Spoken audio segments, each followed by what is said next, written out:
Hello and welcome in our YouTube channel Metallurgical Facts. This is video series for GATE Metallurgy 2021 practice, and this is part 2 of this practice series. In first part I have already told you about the types of questions they ask they may ask in 2021. Okay, so most of the time we will try to practice NAT type of questions, MSQs type of questions in this video series. And suppose if you have any question for practice, you can message us on Instagram. We will try to include those questions in our practice session in this practice videos. So the first question is from mechanical metallurgy part. So the elastic strain energy, this is very important. The elastic strain energy of edge dislocation is related to its Berger vectors. Okay. So for edge dislocation and for screw dislocation, we can show the elastic strain energy separately, and sometimes they may ask only for dislocation also by merging those things. Okay. So you should be ready for those questions, those type of questions. Here we will see the elastic strain energy of edge dislocation. Okay, so elastic strain energy, we can say elastic is equals to elastic strain energy of edge dislocation is per unit length is basically gb square 4 pi, and Poisson's ratio also comes into the picture. Okay, so gb square by 4 pi 1 minus nu multiplied by ln r by r naught. Okay, so there is a derivation for this type of formula. I will not do that. You can find this in Dieter book or in Vijendra Singh also. Okay, so this is very important formula, and here in this question they are asking that this edge dislocation, this elastic strain energy is related to the Berger vectors. How this is related? Okay, so this elastic strain energy is basically related to E proportional to B square, means this is proportional to the square of the Burgess vector. Okay, so the first part is directly proportional. This is not correct, because if this will be related by like that, E proportional to B, then this option may be correct. The second part is proportional to the square of the Burgess vector, so this is correct answer, E proportional to B square, so this is correct. C part is proportional to the square root of the Burgess vector, so this is wrong. Now they have added MSQs type of problem. That's why we need to check every options. Okay, so that's why I am cross checking every option. So this is also wrong. Okay, so B part is correct for this question.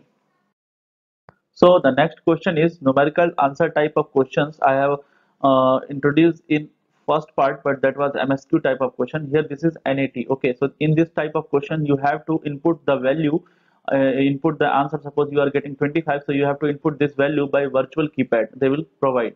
Okay, so the lowest angle reflection in powder diffraction experiment on an FCC metal using CUK alpha radiation, lambda is given, that is 1.54 angstrom. Occurred at angle is also given. The lattice parameter they are asking. Okay, so this lowest angle reflection is very important, because by which we can get the idea about the plane or Miller indices of that plane upon which reflection is taking place. Okay, so they are asking about lowest angle reflection, and we know this h square plus k square plus l square ratio is 3 is to 4 is to 8 is to 11 for uh, for FCC metal. Okay, so we can have idea that the lowest reflection is 3. Okay, so this h square plus k square plus l square value will be 3. Now what we will do, we will try to apply the Bragg's law. Okay, so this 2d sine theta is equals to n lambda, and here this n is 1, basically the order of reflection, and lambda is given. Lambda is, first of all, for any type of question, try to write the given data. Sometimes if you will miss the formula, you will get idea from the given data itself. Okay, by balancing the units also, sometimes not in this question. Okay, so this theta value is 19.30 degree, and the lowest angle diffraction, by this we get that this h square plus k square plus l square value is 3. Okay, now they are asking about this lattice parameter a. Okay, so this 2d sine theta is equals to n lambda. This is Bragg's law, and in every year, in every previous year, you will find the question from this topic. Okay, so why they give this type of questions? Because sometimes people do the mistakes in finding this angle. Okay, so sometimes they take the half of this angle or twice of this angle. So don't worry, but this is Bragg's angle, and then whenever they will give the diffraction angle, we need to take 2 theta. Okay, so this d is equals to a by under root of h square plus k square plus l square. Okay, so now what we will do, we will try to put these things here in this formula. Okay, so 2a by under root of h square plus k square plus l square value is given, and this is a by root 3 multiplied by sine theta, means sine 90.30 is equals to this n is 1 and lambda is 1.54, and from here what we will get this a value, that is 1.54. This is in angstrom, so we will get the lattice parameter value in angstrom also. Okay, so we need not to change the unit here. So 2 multiplied by sine 19.30, that is 0.3305 something. Okay, so from here what we will get the value of this lattice parameter, and this will be approximate 4.00. And sometimes they in many times they will give the range in NAT type of questions, like if you will get the answer from 3.95 to 4.05, that will be correct answer. Okay, so if your answer will fall in this region, in this range, your answer will be correct. Okay, so for this question the answer is 4 angstrom. Okay, so 4 angstrom is correct answer for this question. This is very easy question, and sometimes people do the mistakes while doing while calculation on calculator also, because sometimes they take sine hyperbolic instead of sine theta. Okay, so don't do that silly mistakes. Okay, try to avoid those mistakes in during the examination. Okay, so this is very easy question, you can do in your practice session. This is very important type of questions also. So the next question is, which one of the following plots relating shear stress with the strain rate represents Newtonian behavior of fluid? Okay, so this is part of fluid mechanics. Okay, and this is very important question when we draw the curve between shear stress and shear strain. So which curve is representing Newtonian flow? Okay, so here I will try to draw this curve again. Not again, I will write here. Okay, so you can say that this, I will tell you from here. So if this curve will like this, so this is basically Herschel bulk lay. Okay, so this is known as Herschel. Okay, so Herschel bulk lay. Just you have to remember this S1 is basically the Brigham plastic. Okay, so whenever you will plot the curve between this shear stress and shear strain, this is the fixed terms you will get sometimes, and many other classification are also like that, Brigham plastic or pseudo Brigham plastic. Okay, so curve mode will be changed in that condition. So this Q1 is Newtonian fluid. Okay, so you can so say that this is Newtonian fluid, which follows the Newton's law of fluid mechanics. Okay, so I will tell you these all in details in one more questions. Okay, so here I will not tell you those questions because you may get confused by those things. Okay, so here only we will see what these curves are telling us. Okay, so this is Newtonian fluid, and this is this curve is basically shear thickening. This lower one is shear thickening. Okay, and this is known as shear thinning. Okay, so this Q1 is basically Newtonian fluid. Okay, so this curve is very important, and this is the previous question of from 2014. This is very important question that year asked, that year they asked the question, and most of the students did the wrong answer for this question. Okay, so you should also have an idea about these curves. What is shear stress in fluid mechanics? What is strain rate in this fluid mechanics? Okay, so I will also include more questions of this topic in our upcoming videos. Okay, so for now you can see that this Q is Newtonian fluid, and in this question they are asking which one of the following plots relating shear stress with strain rate represents Newtonian behavior of fluid.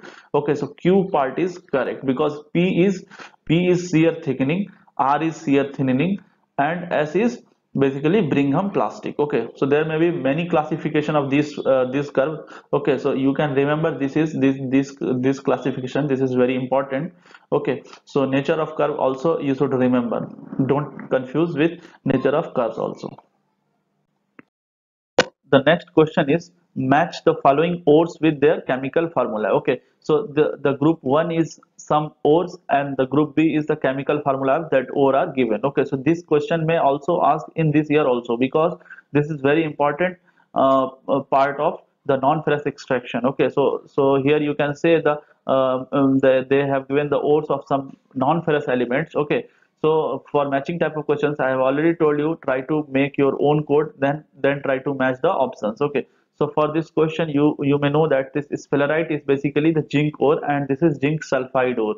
So you can match this P by 4. This is very simple, and you can make a chart of these ore and minerals from our Instagram page. You can also find the slides on our Instagram page. If you will not get try to message us, I will send you the link of uh, those slides of ore and minerals of important non-ferrous metals. Okay, so that is very important slide. You can remember and you can include in your study material. Okay, so sphalerite is ZnS 4. Covellite is basically covellite is CuS. Okay, this CuS is known as covellite. This is copper ore. Okay, so this Q we can match by Q2, and and one more of copper ore is chalcocite. This is chalcocite, we can match by Cu2S. If you know the name of the metal of that ore, okay, so you can match easily the chemical formula also. So this chalcocite is basically we can match S by 1.